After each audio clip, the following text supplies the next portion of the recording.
give y'all some POV sounds real quick. I know a lot of people have been asking me to see it, what setup I'm running, and right to that.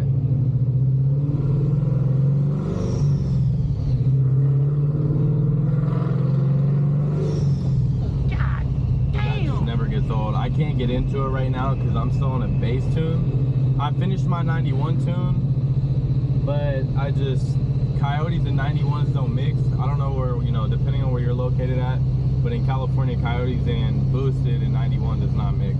I've heard a lot of stories that kind of scary. I got on it like once or twice, and with 91, it felt pretty crazy, but I got a few scared things that happened. If you guys want to know about that, we'll go more into that a little bit later, but you know, I didn't want to get too much talking in this video. I want you guys to be able to hear.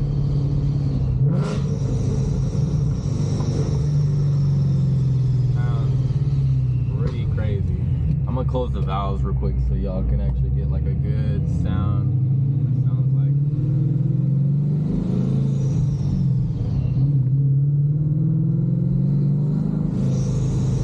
And this is the max flow blow-off valve. This isn't the stock one. Like I said, I did my research before I actually received it.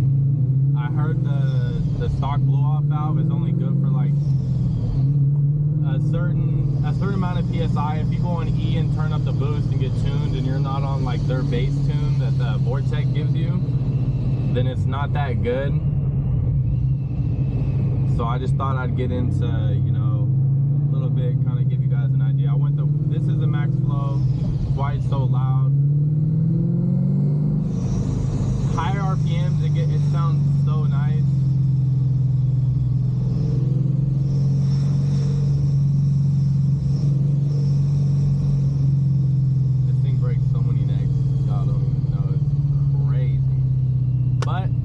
Like I said, we're gonna do a few more I'm gonna try to give it a little bit of beans, but I can't really get too crazy because like I said, we gotta get the okay from Lund. But we're gonna get into the setup in just a minute here.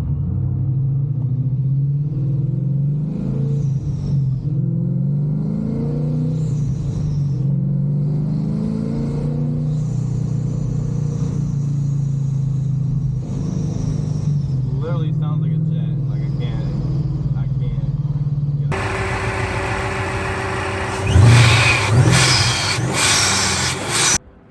The big surprise. We have a big Paxton 2200 Novi SL. Shout out to Vortex for this. I ended up getting a sponsorship. Back up 1 quick minute. I know, I need to get rid of this thing. I need to pull up things, which are way more easier. But getting into it, I just have this on here right now to kind of disable, you know, dirt, for example, getting in there, which I had it open. It sounds so mean, it looks so mean with this thing off of it, but I don't want to run a stock air filter. But we're gonna get into kind of what everything that I have, who I'm tuned by, my first thoughts, and what would I recommend when getting this set up and what to do with your motor, etc. God, this drives me nuts. I need a watch so bad, y'all. But so again, shout out the Paxton. We got that from Vortex. I ended up getting the tuner kit, I believe, which is that, to give you guys an idea, it doesn't come with injectors, a fuel system, or anything. It is just the Paxton, the piping, and everything you need in order to run it. So like the lines, it comes with the coolant reservoir, which I did not know that. Everything else, that kind of looks more clean than the setup that I had, but you'll see why when we get more into it. But we are currently on E85. We got our full 91 tune. That is a unported Boss. Stock throttle body, stock cams. Spark plugs, you have to run 6510 NGKs. I don't want to get too much, and obviously we got bigger injectors. It's 1000 FIC H's, I believe, and obviously the long tube headers, which I've had for this whole time, even since I was NA. A built Gen 1 or built Ben Calimer Trans Stage 1. The or I can't, I'm having a brain fart. Upgraded clutch, which is McLeod. This is stage 2, I believe. I don't remember. It's some rated for like 800. But anyways, we're on E. We're on a base tune of E right now. We finished our 91 tune. We are on the Aeromotive drop-in fuel tank or fuel pump. It is a 2 dual 450 pumps, which is probably a little bit overkill on this setup. You know, with the stock block we don't be making.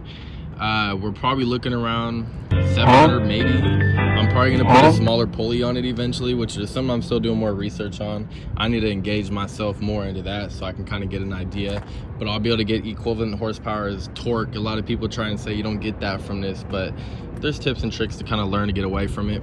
But yeah, we got the fuel regulator, we got all the upgraded lines, the max flow blow off valve.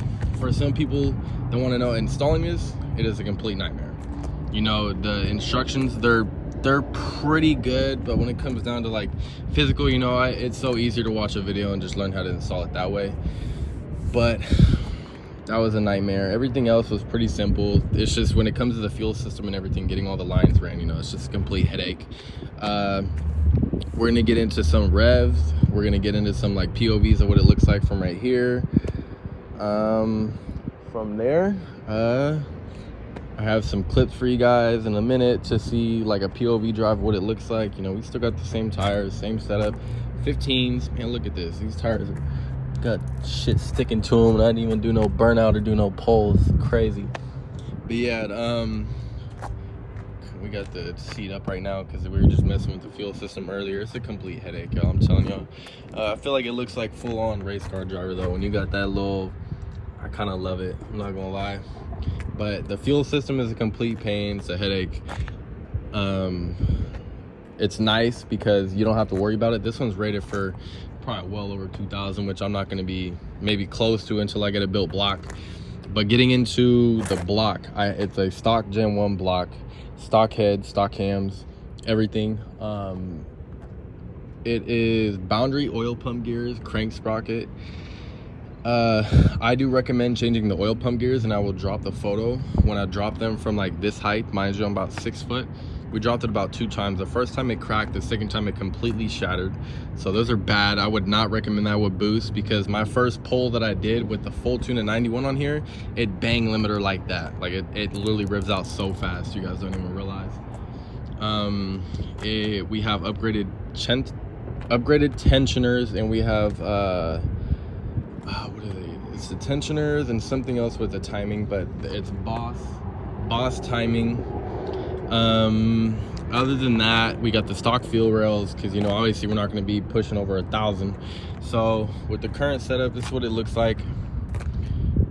We're gonna get into the rest of it. If you guys have any more questions, let me know. I'm gonna do a few revs like up here so you guys can kind of see what it looks like from a startup. I'm gonna start it up. We'll do some drive-bys, POVs of me driving, what it sounds like in the cabin, and then I'll basically wrap it up, y'all. You guys asked me what the setup was.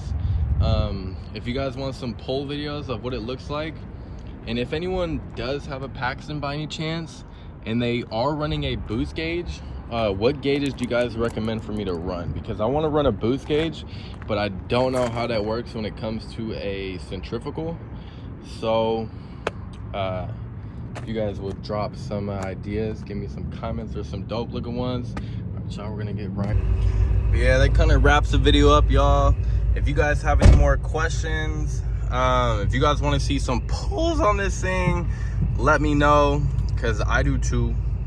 So tank E, that's gonna be like right there by the end of tomorrow. I'm playing. But yeah, if you guys want to see any more, just make sure to drop some comments of future content you guys want to see with the Paxton. Possibly me going to the track, a track day with this one anyways. When it comes to, you know, I don't really see too many Paxton S197s where I'm at anyways. But sorry for the late content. We're back for the best of it. All right, y'all, make sure to subscribe, like, and comment. It's Cowdy 50 out.